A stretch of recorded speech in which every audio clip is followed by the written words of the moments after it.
Hello everyone, how are you doing?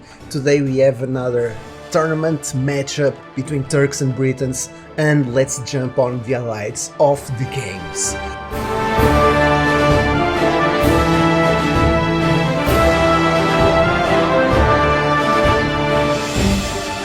So in the green we have Sultan Hamad, because he was a Seljuk Turkic ruler who reigned over the empire from no more or less than 39 years.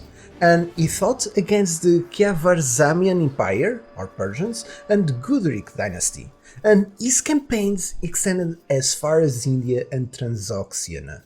Hamad Sanjar is perhaps best remembered for his support of architecture, literature, and the arts. On the red we have Britons with Alfred the Great, and he was a king of Wessex in Anglo-Saxon England, who lived from 849 to 899. He is known for his military victories, especially against the Vikings, and for his efforts to promote education and literacy. So, today we have a battle for literacy.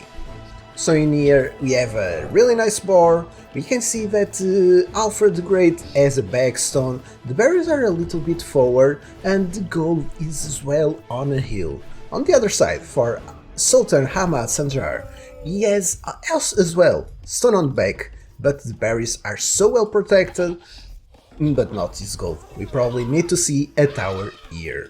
Sultan Sanjar builds a forward lumber camp with 1 tile distance, but he backs with the villager. He doesn't work the woman to be working on that forward lumber camp. Britain's player decided to open in Dark Age with a drush. Not a pre-milled drush that we already saw, but rather with a mill already, despite not having anyone on berries. The Turk player hasn't spotted at all the drush. The drush is already coming in, and he decides to go double mining camp for defense. Here it comes the militias. You can see here that even the lion's backing up, and this view runs away because of the lion. Perfect defense by the Turkish. The Sultan Hamad is everything that he needs, takes Sultan Hamad from gold and starts eating that mining camp. Our beloved Turkish player opens with double archery despite not having anyone on gold, but of course double mining camp, it's more than enough. Let's see if he picks the extra villager. No, it runs under town center. Okay, it runs away, and you can see the Turkish is overreacting with pulling all the villagers to fight down these militias, and he's even trying to go for a tower, but the tower gets denied. Insane job by the militias, and you can see the first militia goes down. Let's see if the second one goes down as well. Perfectly goes down, even adding a second militia, the Briton player, a fifth militia even, and going for the man-at-arms upgrade.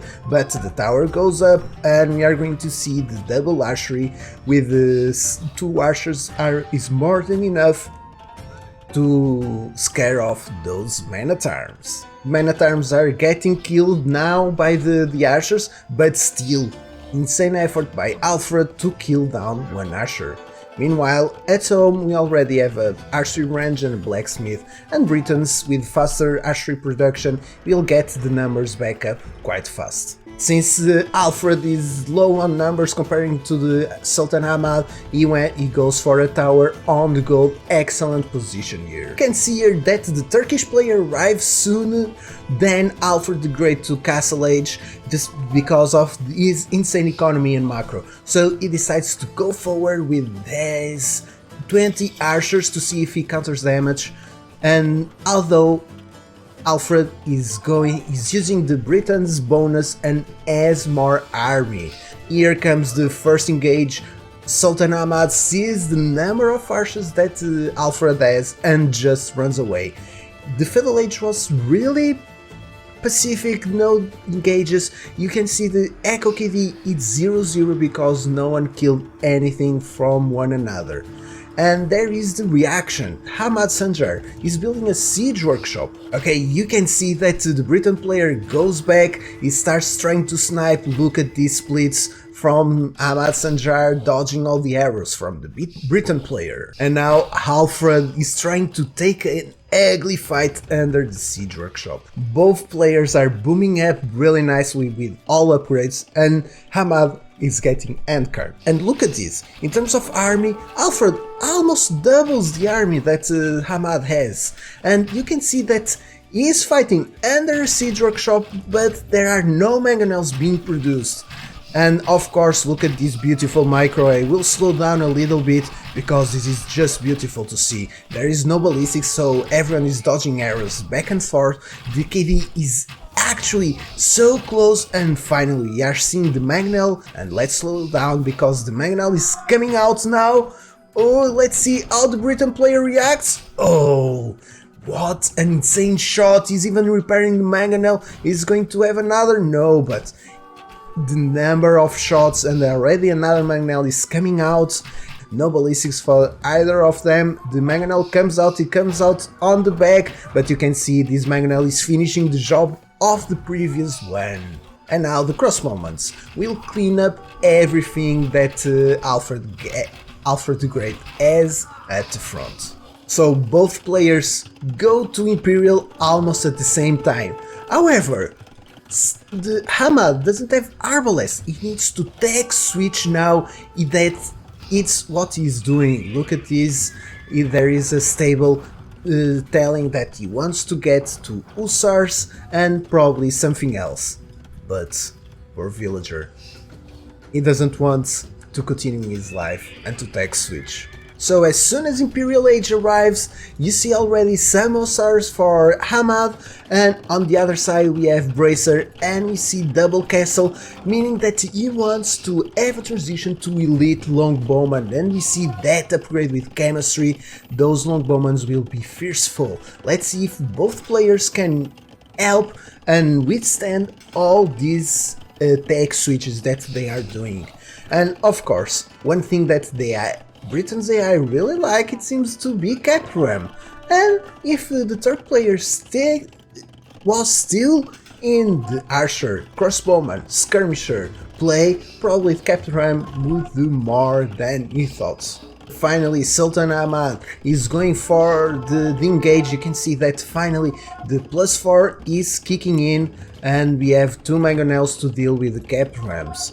And for the Briton players, we even seen Yeoman to give more range to those longbowmen, and we see already the transition to pikemen after seeing all these hussars, despite having some janissaries at the back. An excellent comp for Sultan Hamad. Now we have Halberdier tech, and let's see, the hussars are engaging on the Capram. The Caprams are actually taking so much damage, and look at this, the Capram killed one mangonel. Let's see if another Capram is going ham, and look at this, the Caprams are actually soaking up so much damage. The Halberdier tech is in, and the farm number 46 is not that great to keep the hussar production. And we see that it's elite janissaries, and let's see how much damage that those elite janissaries are going to deal. But those longbowmen at the back of this army of these Caprams are sniping everything. Look at these janissaries just start attacking, but they almost die instantly. That's an insane damage that they are doing. With all of that, after Ahmad losing all the hussars on that initial raid, we can see in terms of a population, Alfred is already at 200 population, Sultan Ahmad only in 106. And look at these, 6 Caprams, 2 trebuchets, and a fearful amount of 23 longbowmen behind these trebs, killing everything, sniping everything that Ahmad has. Let's see.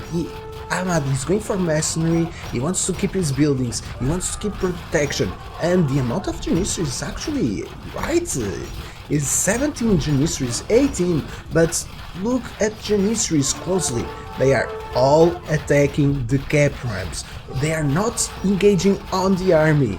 And I think that with this pressure, I don't see Ahmad withstanding all the pressure that Alfred is. So all the castles are going down, and let's take a look quickly to Alfred Vico. It's insane, he even collected already 2 relics. the map control is going ham. The last tech for the halberdiers is there, but where is Ahmad's army? There is no army whatsoever. We have some engineers, not even janissaries. The last town center goes down for Ahmad. The trebuchets are in the middle of the page, and look at all longbowmans controlling all the base that Ahmad had, sniping everything, killing everything. There is one army, this lonely monk, that goes down. And Ahmad calls the GG, and we are going for the second game of this play. But let's see quickly the statistics. You can see that Ahmad was going really well, but however, as soon as Halberdier, a really cheap army that has, Ahmad wasn't able to withstand the pressure. And let's take a look at TPM. I don't know how they are playing. They have 0 EPM. What? The Turks, after a really deep and insightful conversation, they decided to play Arena against Britons. Turks are really known to play this map so well, and they decided to bring on Tughiel Beg. Tughiel Beg, sorry for pronunciation, it's really hard to say those names. It was a Seljuk Turk ruler who founded the Seljuk Empire and reigned as its first sultan from 1037 to 1063. He was born in 1990 in city of Ray, that is called modern day it's Iran. Tughiel Beg played a key role on expanding the Seljuk Empire, defeating Ghaznavid Empire and even the Byzantine empires, and they never saw those lands again. That allowed to consolidate the Seljuk power in the Middle East, and he's really known for his military prowess and his patronage of arts and science, and it was marked by the beginning of a period of Seljuk dominance in the region. On the other side, we have Harry Bolingbroke. Let's hope that we don't find him in Bowling Alley, because he's going to break everything. But he's also known as Henry IV, as a king of England who reigned in the 14th. Bolingbroke is best known for establishing the House of Lancaster as a ruling dynasty of England. He faced numerous challenges to his authority during his reign, including rebellions by the Pierce family as a Scottish invasion. But he managed to maintain his grip on power through shrewd diplomacy and military campaigns. So let's see what they have to offer in this arena game. The arena game is going to be a long one, but everything starts from Dark Age, and look at this. So this lumber cap is so good, right guys? Look at this. It affects 1, 2, 3, 4 trees. I think that Harry is not enjoying the Scottish and he wants to chop all the trees to see where the Scottish army is coming from.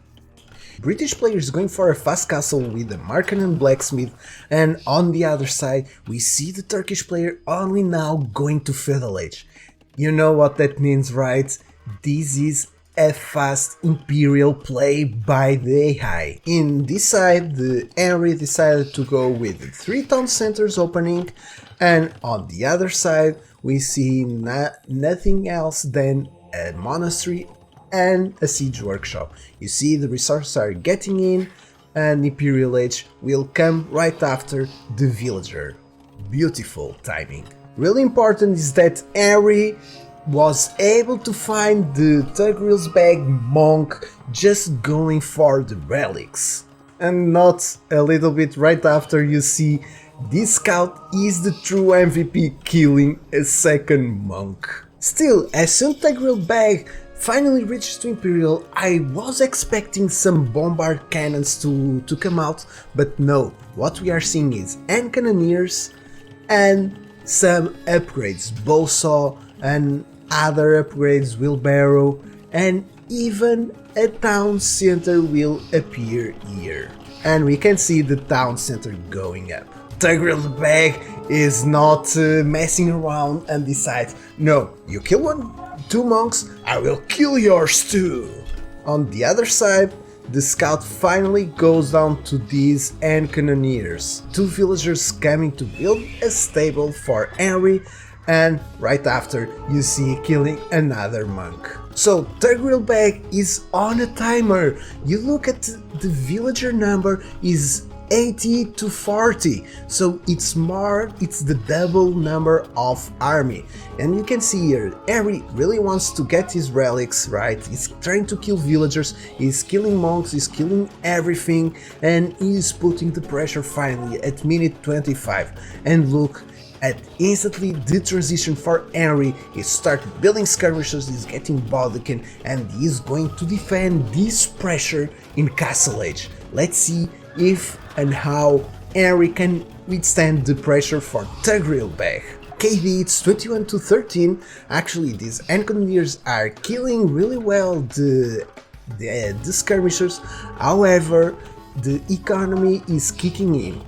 Turgrilbeg decided to add a third town center to keep his economy rolling. However, Henry is ahead in terms of economy, upgrades he has handcart, and staying in Castle Age with playing those skirmishers. Finally, he'll clear all the end cannoneers that were having. Nonetheless, you see that Turgrilbeg utilized this map pressure to start grabbing those juicy relics. And even we can see here, the 2 relics are already in. Turgrilbeg will have 4 relics, and after clearing everything for his base, Harry is finally going to Imperial Age. Everyone decided to have a pact, a truce pact, while they are building economies, we were building armies, and we can see finally Turgrilbeg has no upgrades whatsoever on the SARS, but he decides to engage. He doesn't want Henry to get to this middle position and engages. However, these elite longbowmen are shredding once again the Janissaries. Janissaries are not able to do any damage, and you see the cap ramps are soaking again some of the damage of these Janissaries. And the castle, 14 kills Turgrilbeg army. And that is one point that is not able to transition. Is now Turgrilbeg as some SARS going on. The second defense upgrade is coming in, but we already see Albert here, and it's the same story as in the Arabia game. We see cap ramps. Henry is 200 population and Turgril only 150. And look at this, the army. The only army that is taking damage is actually the cap ramps. The cap ramps are such a huge MVP in this game. We click longbowmen. Longbowmen don't die. They have 34 kills. It's an insane number. And how can Turgrilbeg come back from the dead? Because they have some engineers, 10 Janissaries. He's going to lose the first castle, and he's building some bombard cannons. They are even starting to share this gold mine. Henry doesn't want the Turgrilbeg to mess up those Janissaries. He focused down the last castle, and it's a goner. The longbowmen didn't die the whole game. 86 kills on those longbowmen. An insane and expected number that you only grow up. And afterwards, these trebuchets are killing everything.